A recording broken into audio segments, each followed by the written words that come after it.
What you're about to see next is a highly unusual video, probably the most striking story I have ever submitted. Because it's about a subscriber who wrote telling me about a paranormal experience he had on vacation, shocking phenomena that I later realized that its origin comes from one of the horrible tragedies that all of Spain has experienced. A macabre and lurid case that affected 3 innocent girls, and that at that time was the main focus of the media. A closed case that had been full of inconsistencies and mysteries, but now has come into my hands with an absolutely paranormal aspect. My name is Leonore Clay, and this is The Darkest Secret. Today we present the shocking case of the Alcasser girls.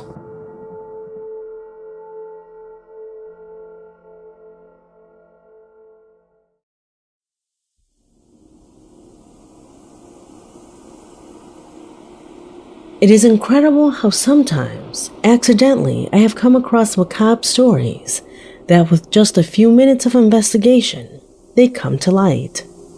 This is what happened with the case that you will learn about in the next few minutes.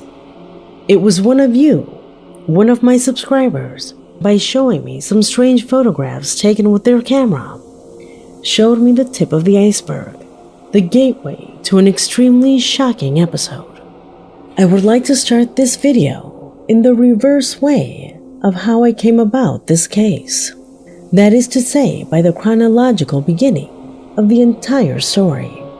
You see, our subscribers' paranormal images have their origin specifically on the night of November 13th, 1992, when 3 teenagers named Miriam Garcia, Antonia Gomez, and Desiree Hernandez, all approximately 14 years old, went out together to spend what would be an exciting night at a local dancing spot. A place that they had already attended in previous days without major inconveniences, which is why their parents authorized the outing without the need of adult supervision. However, that night, the young girls never returned home. The next morning, since no one knew anything of them, not even their closest friends, a massive search for the young girls began. Rescue teams and police joined in the search, and the area was inspected for any trace of the girls.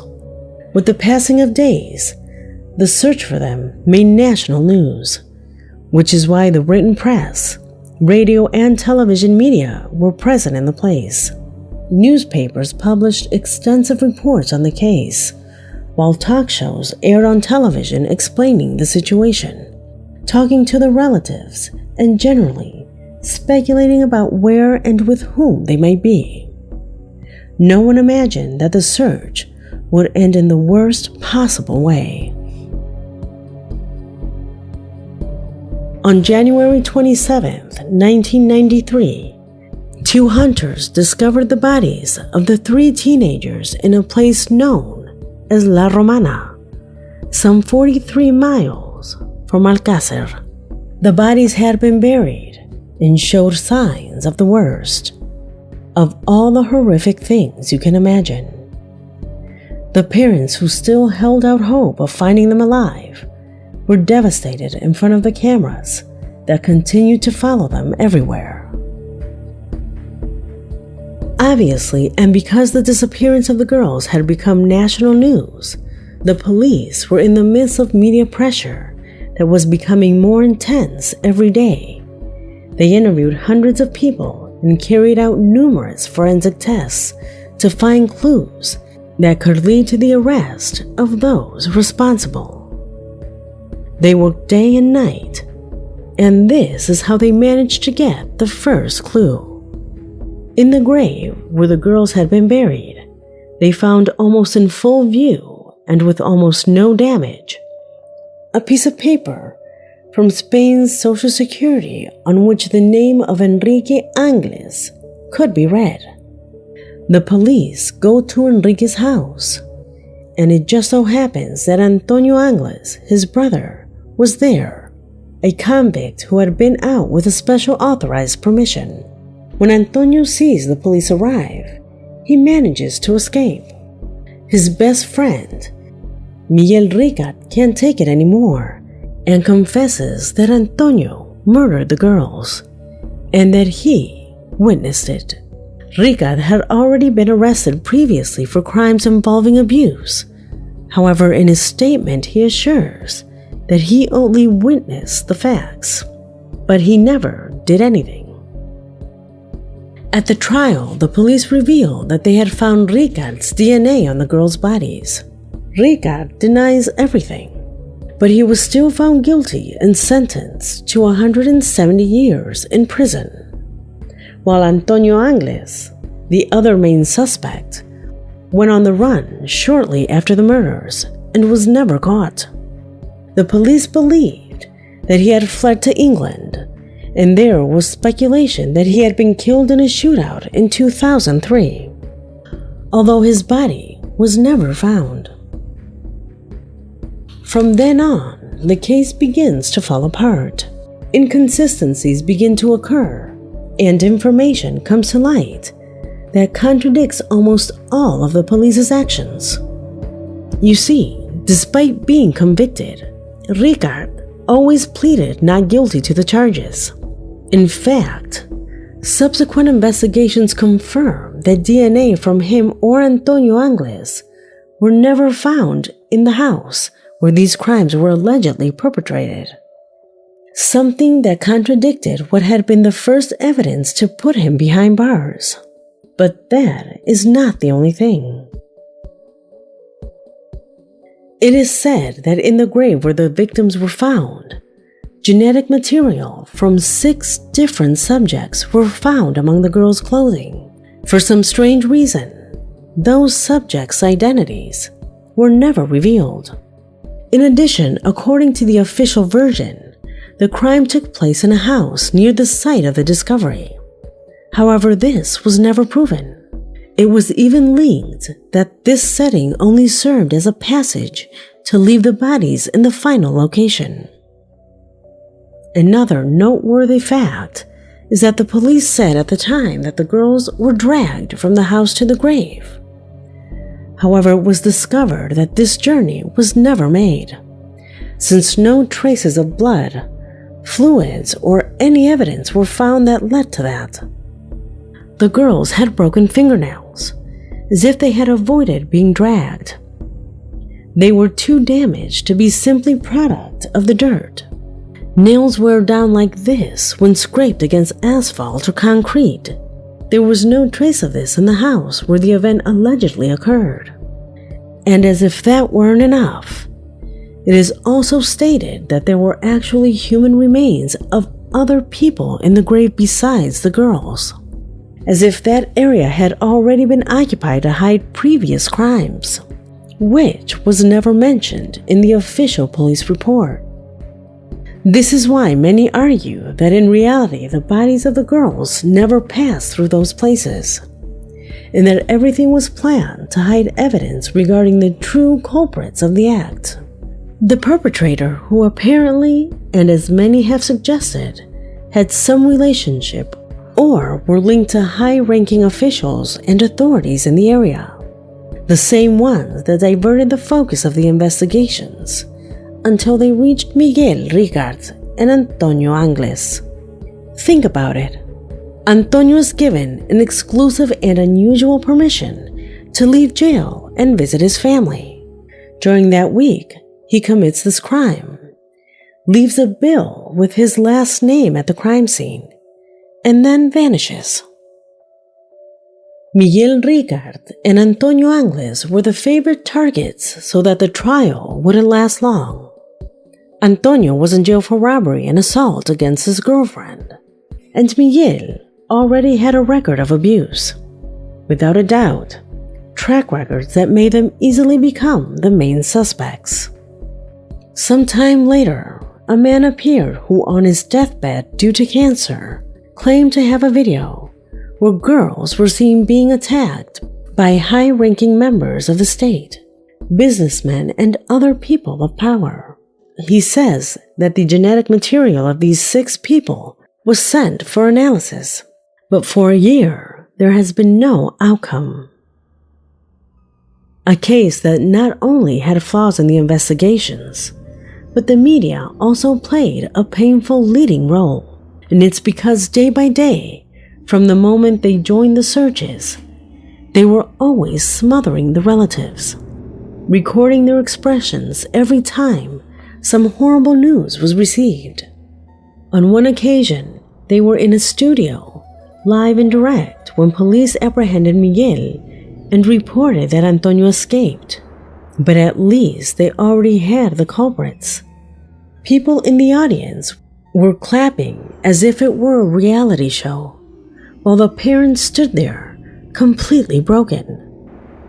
The first time the girls were found deceased in the grave, the journalist with lights and cameras in their faces would ask them how they felt about it. A sad festival of mistakes that, as I told you at the beginning, I discovered thanks to a subscriber who, knowing this case in depth, decided to visit some of these places in the Alcasser area. As if that were not enough, the locals offer a tour that they call something like the tour of the Alcasser girls, where they take you from the club, passing through the house where they were murdered, and the vicinity where the grave is located. And as you can imagine, they charge for that. It was this tour that our subscriber went on.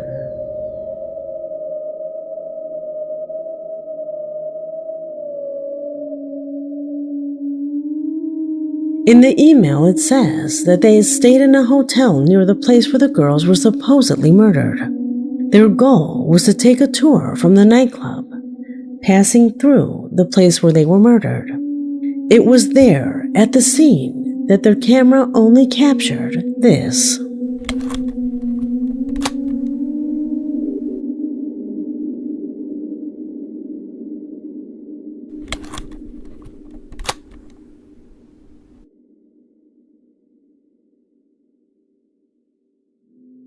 However, telling once the tour was over and when they returned to the place where they were staying, they began to perceive strange phenomena, capturing several images like these.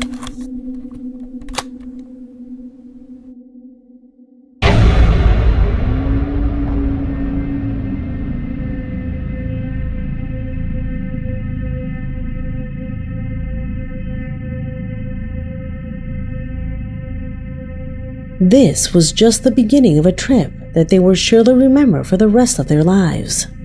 After this, they decided to rent a property with the idea of being more comfortable, a property outside of Alcasser, now to enjoy the rest of Spain. However, the being from the previous photograph joined them.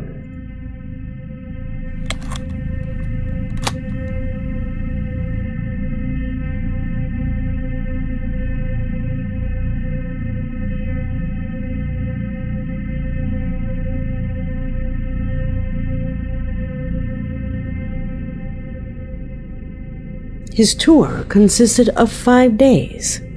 5 days to get to know everything that had happened here years ago.